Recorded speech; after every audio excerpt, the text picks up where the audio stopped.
It's way past time to fix these jeans belt loop. Poor thing's been hanging on for dear life. But the big question is, should I hand sew or machine stitch it? Welcome, friends. Let's get going sewing this loop repair. Let's fix this belt loop in 2 simple steps. Step 1, patch the hole. Step 2, reattach the loop. Simple, right? Well, not exactly. There's a little twist. We need to choose hand sewing or machine stitching. So today, let's compare both as I walk you through the repair with some needle versus needle competition. Oh God. Step 1, patching the denim hole. I'm using an adhesive patch. Super handy to keep in your sewing kit since denim comes in so many shades. But this patch isn't going on the outside. Nope, it's going on the inside, working behind the scenes. I cut it to about twice the size of the hole. I place it on the inside of the jeans, adhesive side down, making sure that I completely cover the hole. Then I press with a hot iron for about a minute. Flip the jeans right side out, press again. Let it cool, then give it a tug to check. Still lifting? Back to the iron for another round. Choosing thread. Cotton-covered polyester gives you durability and strength, plus the softness of cotton. To match thread, just lay a strand across the denim. If it blends in, you've found your winner. Even though the patch is adhesive, I like to stitch it down too. We want this repair to last. No peeling patches, please. Let the duel of the needles begin. First up, the denim sewing machine needle designed specifically for sewing denim and jeans, with a sharp point and a strong shaft to penetrate thick layers of denim without breaking. Today, I'm using a 100/16 size denim needle from this assortment package, which is linked in the description below. Before I begin stitching, I place pins to indicate the edges of the patch. See those subtle diagonal lines in the denim weave?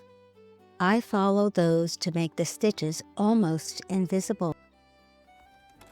I stitch on the outside of the jeans, following those subtle diagonal lines in the denim weave. With the jeans right side out, I start at the top of the patch and stitch down. Then turn the jeans around and add a second row about 1/8 of an inch away, stitching from bottom to top. Normally, I'd fill in the whole patch with these diagonal rows, but today I'm leaving room for hand sewing. It is a competition after all. No worries though, I'll still cover half the denim hole with machine stitches. Here you go, barely there stitching on the outside, just how I like it. Next, the hand sewing needle gets its moment. The sturdy hand sewing needle with very sharp point, able to pierce thick denim. I stitch on the outside following those same diagonal lines. On the inside, you'll see a difference, but outside looks great too. If you find this video helpful, be sure to like, subscribe, and hit the notification bell. It's completely free to subscribe, and then you won't miss any upcoming videos. Step 2, reattaching the loop. Since the belt loop tore away cleanly and the original thread is intact, I'll leave that be and sew it right back where it belongs. Hand stitching the loop. Hand sewing needle to the rescue again.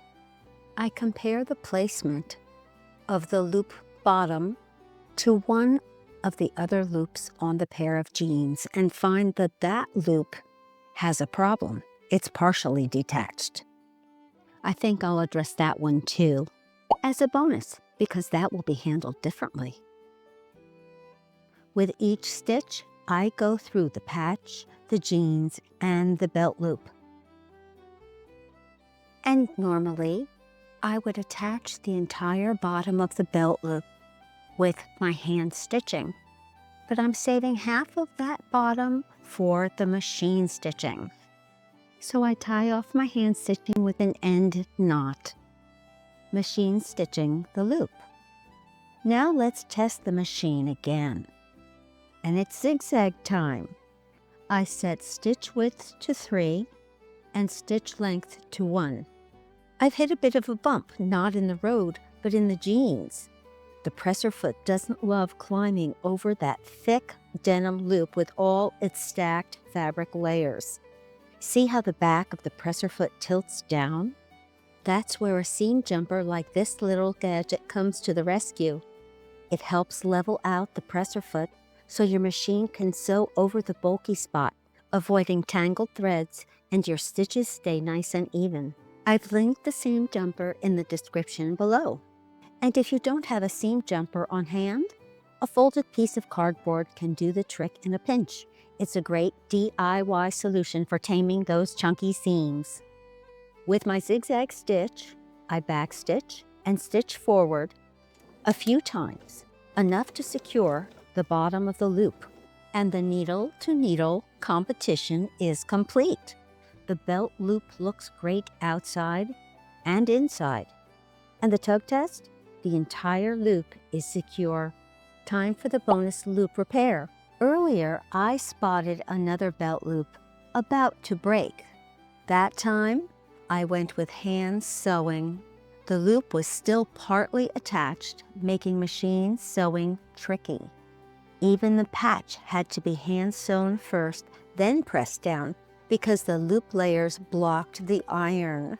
Then I secured the loop bottom with hand stitching. So now I've got 2 belt loops repaired and multiple ways to do it. Thank you for watching. For more videos on denim and jeans, click here. Until next time.